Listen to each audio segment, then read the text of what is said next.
एक जो ज़रूरी बात जो अब जहन में आती है डॉक्टर झींगन, वो ये कि बार बार ये बात आ रही है कि हमें भोजन के बारे में दो शब्द हम बार बार सुन रहे हैं। एक तो बहुत पौष्टिक होना चाहिए और दूसरा उसी के साथ साथ संतुलित होना चाहिए। डॉक्टर रहेजा ने पिरामिड की बात कही। पिरामिड की बात जब भी जहन में आती है तो एक बात तो ज़रूर अजीब सी लगती है, वो ये कि सदियों से हमारे देश में जिस तरह का भोजन हम सब खाते आए हैं, अचानक हमें ऐसा लगता है कि शायद ये जो पिरामिड का जो कॉन्सेप्ट, जो अवधारणा है, ये बहुत ज़्यादा पश्चिमी, पाश्चात्य ज़्यादा है। क्या बदलाव करना चाहिए और क्या ये पिरामिड की जो अवधारणा है, कॉन्सेप्ट है, कितना सही है?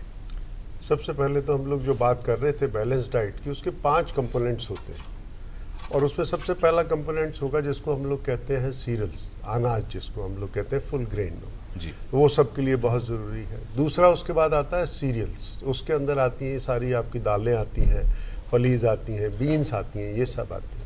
तीसरा जो कंपोनेंट है बैलेंस डाइट का वो है उसके अंदर मिल्क प्रोडक्ट्स, डेयरी प्रोडक्ट्स, उसके अंदर सारे मिल्क से हो गए, चीज़ हो गया, आपका जो है अपना डेयरी के और जो प्रोडक्ट्स हैं सब आते हैं। चौथा जो सबसे ज़्यादा ज़रूरी है वो है अपना फ्रूट्स एंड वेजिटेबल्स, एंड पांचवा जो उसके अंदर मेन प्रोडक्ट आता है वो होता है फैट्स एंड शुगर। तो ये पांचों चीज़ें बैलेंस डाइट में, और इन सभी चीज़ों से आपको सारी जो बात हम लोग अभी बात कर रहे थे, बच्चों के लिए भी बड़ों के लिए भी, चाहे वो विटामिन्स की हो, चाहे वो मिनरल्स की हो, चाहे वो माइक्रोन्यूट्रिएंट्स की हो, ये सब चीज़ें जो है मिलती हैं। और जैसा भी डॉक्टर रहेजा ने बिल्कुल ठीक कहा, वो डाइट जिससे आपको जितनी भी बॉडी की नीड्स है सारे न्यूट्रिएंट्स की, वो अगर पूरी मिलती है, that diet is called as the balanced diet. जी डॉक्टर सौम्या तिवारी, जब यहाँ पर भारत में स्टडी की गई, जो अक्सर देखा गया, एक तो बात हुई कि बच्चों में ओबेसिटी बढ़ रही है और दूसरी है अंडर न्यूट्रिशन, और वो भी उन बच्चों में है जिनको सभी तरह का खाना मिल रहा है। कौन से फैक्टर्स आप मानती हैं बच्चे खा रहे हैं, लेकिन क्या खा रहे हैं, क्वालिटी ऑफ फूड क्या है, उस पर शायद ध्यान नहीं? जी बिल्कुल सही कहा आपने कि क्वालिटी ऑफ फूड क्या है उस पर ध्यान नहीं है, तो हमें ये नहीं पता कि कौन सा खाना किस प्रपोर्शन में हमें देना चाहिए कि बच्चे ठीक रहें। तो एक ये कि डाइट का सिलेक्शन कैसा है, माँ बाप किस तरह का खाना बच्चों को दे रहे हैं, पहली चीज़ ये होती है, जो पहला मोस्ट इम्पॉर्टेंट फैक्टर होता है। दूसरी चीज़ कि जो हमारे देश में बहुत ज़्यादा कारण है कि 43 से 48% बच्चे अंडर नरिश्ड हैं, वो ये है कि गरीबी बहुत ज़्यादा है, तो खाना उपलब्ध ही नहीं है जो देना चाहिए, जो संतुलित क्या किसी भी तरह का खाना उपलब्ध नहीं है। तीसरी इंपॉर्टेंट चीज़ होती है कि स्पेशली अर्बन सेटिंग्स में कि बच्चा नेग्लेक्टेड है, माँ बाप के पास इतना टाइम ही नहीं है कि उसे खाना दें, समय पे दें, तो बच्चा जो मर्जी वो खा रहा है, डे केयर में है, मेड्स के साथ है और खाना सही नहीं मिल रहा है। चौथी चीज़ जो मुझे लगता है इम्पॉर्टेंट है वो ये कि हम बीमारियाँ कुछ रूल आउट करना ज़रूरी होता है कि बच्चा खा तो रहा है लेकिन वेट गेन नहीं कर रहा है, तो कुछ क्रॉनिक मेडिकल कंडीशंस हो सकती हैं जो कि इसके लिए रिस्पॉन्सिबल है, तो वो हमें देखना बहुत ज़रूरी है कि क्या ऐसा तो नहीं है कि खाना खा रहा है लेकिन अब्जॉर्ब नहीं हो रहा है। कुछ मैलअब्जॉर्प्शन सिंड्रोम है, कुछ बीमारियां ऐसी हैं जिनकी वजह से वो तत्व अब्जॉर्ब ही नहीं हो रहे हैं और बच्चा बढ़ नहीं रहा है। तो इन सारी चीज़ों को देखना बहुत ज़रूरी होता है जब हम ये कहते हैं कि खा तो रहा है लेकिन बढ़ नहीं रहा है। जी डॉक्टर रहेजा, अगर हम अपने खान पान की आदतें, क्योंकि अब ये भी समझेंगे कि सही भोजन क्या है, संतुलित आहार क्या है, लेकिन हमारे खान पान की कौन सी ऐसी खास आदतें हैं जो कि पिछले कुछ वर्षों में गड़बड़ हुई हैं, ज़रा उस पर चर्चा कर लें छोटी सी।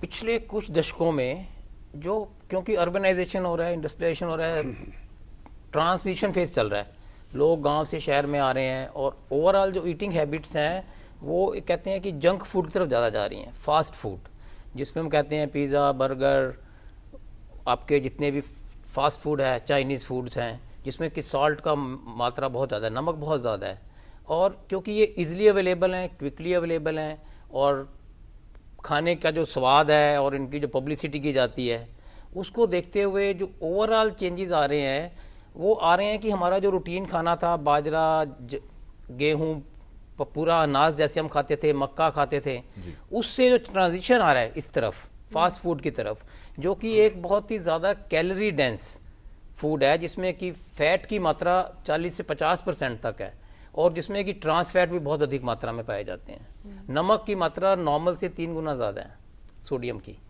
तो ओवरऑल ये जो चीज़ें परिवर्तन हो रहा है, इसकी वजह से पिछले कुछ दशकों में कार्डियोवास्कुलर डिसीजेस, डायबिटीज़, मोटापा ऑस्टियोपोरोसिस, ये सारी बीमारियां एक कहते हैं ना एक एपिडेमिक हो गया, they have increase more than 2 folds।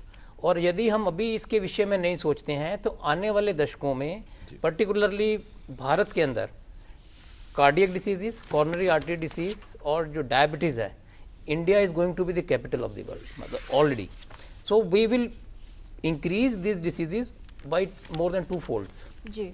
तो हमें इस चीज़ के लिए अभी से ध्यान देना है कि हमारे जो बच्चे स्कूल में हैं, कॉलेज में हैं, उनको खान पान के विषय में, हेल्दी कैंटीन के बारे में बता के उनको हमें जागरूक करना जरूरी है। जी, ये जो बात डॉक्टर रहेजा ने कही है, डॉक्टर झिंगन, कि बच्चों को जानकारी देनी है, उससे पहले क्योंकि बच्चे कहाँ से सीखते हैं, पेरेंट्स हैं, पेरेंट्स ने कहा समय नहीं है, इजीली अफोर्डेबल है, ये खा लो, तो कहाँ से आदत बचपन से डलेगी, लेकिन डालेगा कौन? आपका कहना बिल्कुल सही है, क्योंकि ये जो आज रुझान जो हो रहा है, बहुत ज़्यादा रुझान जो फास्ट फूड की तरफ है, इसमें पेरेंट्स का ही काफ़ी बहुत बड़ा एक हिस्सा है। और ये जो आदत में जो बदलाव आता है, ये वाली जो बदलाव आता है, ये शुरू से जो बच्चे जब प्राइमरी क्लास में होते हैं, 3 से लेकर जो 5वीं क्लास तक होते हैं, तब तक उन्हें इन चीज़ों के बारे में ज्ञान नहीं होता। जब उन्हीं के पेरेंट्स या उनको बड़े सीनियर बच्चों से पता लगता है कि ये चीज़ें हैं, तो धीरे धीरे वो रुझान बन जाता है। और जब वो सेकेंडरी क्लास तक पहुंचते हैं, जब 6 से लेकर 10 या 12 तक, तब तक वो एक आदत बन जाती है। तो सबसे बड़ी चीज़ है कि इसमें पेरेंट्स का भी रोल होना चाहिए। समबॉडी शुड टेल देम कि एटलीस्ट हेल्दी डाइट है क्या, जो हम बच्चों को क्या दें, जिससे उनकी पूरी ग्रोथ भी हो, उनका फिजिकल, मेंटल एंड वेल, जो सोशल रहना। क्योंकि हम लोग क्या कहते हैं, what is the health? Health is a total state of a wellbeing with a physical, mental and social. तीनों फैक्टर होने चाहिए। ये नहीं होना चाहिए कि सिर्फ उनको पढ़ाई के लिए ही ज़्यादा जोर दिया जाए। वही रीज़न है कि पेरेंट्स के पास टाइम नहीं है, इसलिए वो बच्चों को नहीं बता पाते, और वहीं से ये जो है पूरा उनका ग्रोथ का एक सिस्टम डिस्टर्ब हो रहा। जी, मुंबई स्टूडियो में हमारे अब साथ हैं नीति देसाई, जो कंसल्टेंट न्यूट्रिशनिस्ट हैं। नीति देसाई जी, आपका बहुत स्वागत। Thank you. नीति जी, जैसा कि हम अभी तक चर्चा कर चुके हैं यहाँ दिल्ली में कि किस तरह से हमारी खान पान की आदतों में बदलाव हुआ है और जिसकी वजह से क्या क्या समस्याएं हमारे सामने हैं, खासतौर पर अगर हम पौष्टिक भोजन की बात करें या अपने स्वास्थ्य पर पड़ते हुए उसके असर की बात करें। आपसे हम ये जानना चाहेंगे, कौन से ऐसे सुझाव या ऐसे सॉल्यूशन, समाधान आप हमें बताना चाहेंगी जो हम सबको जरूर करने चाहिए? क्योंकि लोगों के मन में हमेशा ये बात आती है कि किसी न्यूट्रिशनिस्ट के पास जाइए तो एक बैलेंस डाइट का ऐसा पर्चा हाथ में आता है जो बहुत महंगा खाना होता है या वो बहुत प्रैक्टिकल नहीं होता। ये कॉमन मिसकंसेप्शन है कि अगर हेल्दी खाना है या बैलेंस डाइट खाना है तो या तो जेब पे बहुत असर होएगा या तो बहुत डिफ़िकल्ट है डे टू डे रूटीन में वो एडजस्ट करने का। बैलेंस डाइट बहुत ही सिंपल टर्म्स में मैं बता सकती हूँ कि अगर आप वैरायटी ऑफ फूड्स ले लें अलग अलग प्रकार के और मॉडरेट अमाउंट्स में, यानी बैलेंस स्मॉल अमाउंट्स में ले लें, तो फिर आपको बैलेंस डाइट मिल जाता है। ऐसा कोई बैलेंस डाइट है नहीं कि वो जो ढूंढना पड़ेगा। लेकिन अगर आप तरकारी है तो खाली आलू मत लीजिए, गाजर मत लीजिए, सीजनल तरकारी ले लीजिए, ऐसे ही सीजनल वेजिटेबल्स ले लीजिए, सीजनल फ्रूट्स ले लीजिए, अलग अलग प्रकार के फ्लावर ले लीजिए, जैसे कि आटा, ज्वारी, बाजरी, गेहूँ, चावल, तो और दूध, दही, पनीर या फिर सोया। बस खाली वैरायटी प्लेट में रखिए, हर रोज एक ही तरह का खाना मत खाइए, तो फिर आपको बैलेंस डाइट ऐसे ही मिल जाएगा।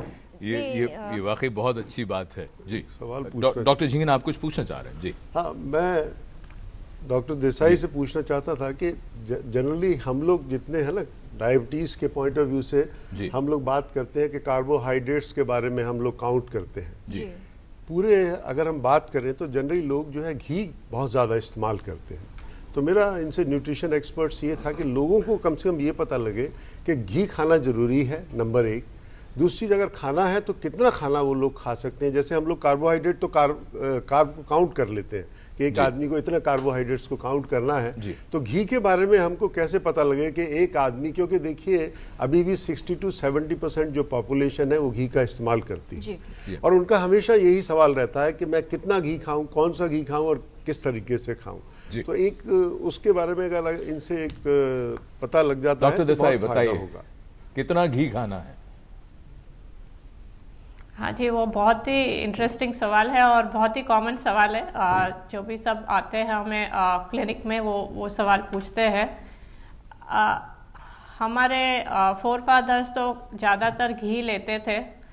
अभी थोड़ी साइंटिफिक स्टडीज़ बता रही है कि अगर घी हम ज़्यादा खाएं तो फिर वो कोलेस्ट्रॉल लेवल बढ़ सकता है, लेकिन ये भी थोड़ा कंट्रोवर्शियल है।